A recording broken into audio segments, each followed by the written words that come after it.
Баршаңызға қайырлы күн достар. Бүгін сіздермен осындай сүтті құс тортын дайындайтын боламыз. Ол үшін біз сары майымыздың үстінен 2 жұмыртқамызды салып, және де оның үстінен 1 банка сгущенкамызды салып, жақсылап араластыратын боламыз. Миксердің көмегімен араластырсаңыздар, тез әрі біркелкі масса шығатын болады. Мен сгущенка ретінде осындай три желания сгущенкасын пайдаландым, және сіздер қалауларыңыз бойынша 1-1,5 банка сгущенка қолдансаңыздар болады. Осылай миксеріміздің көмегімен біркелкі масса шығарып алатын боламыз. Видеоды соңына шейін көріп, менің арнама жазылып кетуді ұмытпаңыздар. Және алдағы уақытта түрлі жақсы рецепттермен бөлісетін боламын.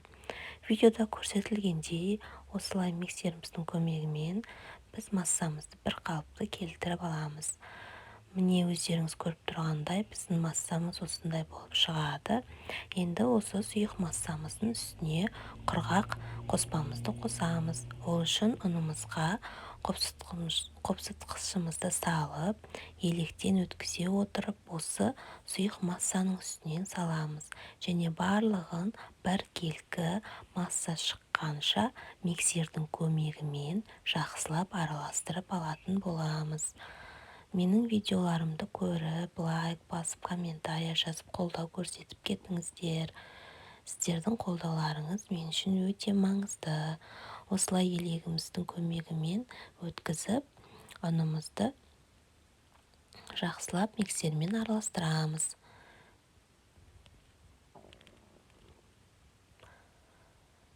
Өздеріңіз көріп тұрғандай кішкене шашырауы мүмкін. Міне осындай масса шығады. Енді біз оны пергамент қағаздарымызға орналастыру үшін видеода көріп тұрғандарыңыздай кольцомыздың көмегімен осындай формаларды жасап аламыз.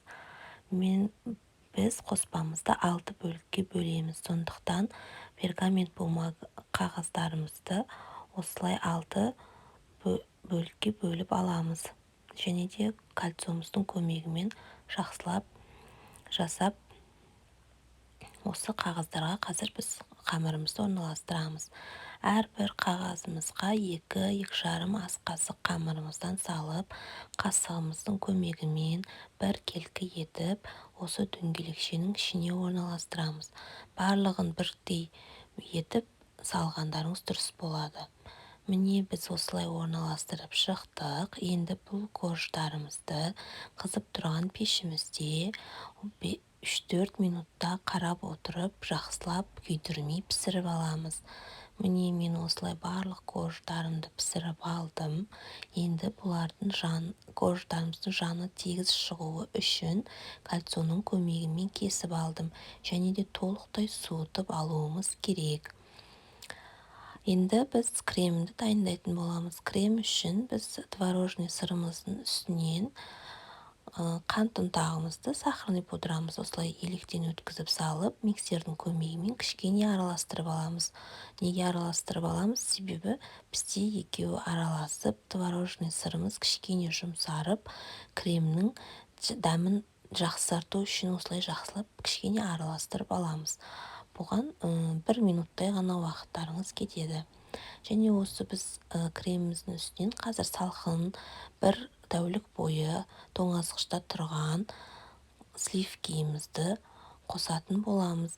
Және де оны миксеріміздің көмегімен шай жылдамдықтан бастап жоғарылата отырып, крем дайын болғанша араластырамыз.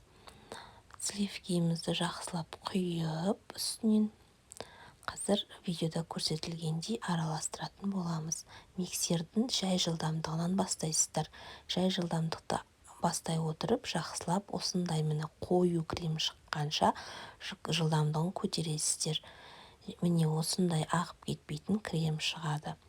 Енді біз тортымыз тегіс шығу үшін мен осылай қойып, және де кольцоның көмегімен жақсылап жинайтын боламын. Ал тортымыздың сыртқы дизайнын өздеріңіздің қалауларыңыз бойынша жасасаңыздар болады. Маған туылған күнге торт 1 жасар балаға заказ түскендіктен, мен жиналған сүтті қыз тортымның сыртын жасыл көк түсті етіп әсемдейтін боламын. Және де әркім өзінің қалауы бойынша торттарыңызды әсемдесеңіздер болады. Міне әр корждың арасына 2-2 жарым қасық кремімізді сала отырып тегістеп жағып шығамыз. Кольцоға жинаған себебім, кольцода біздің тортымыз біркелкі және де тегіс бір қалыпты жиналатын болады. Егер сіздерде кольцо болмаса, ол міндетті емес, көзбен қарай отырып өзіңіз бір қалыпты етіп жинай беруіңізге болады. Тортымызды осылай жағып, арасына кремін жақсылап жинаймыз. Міне осындай болып шықты. Соңғы дайын болған тортымыз осындай болады. Барлығыңызға ас болсын, сіздер де жасап көріңіздер.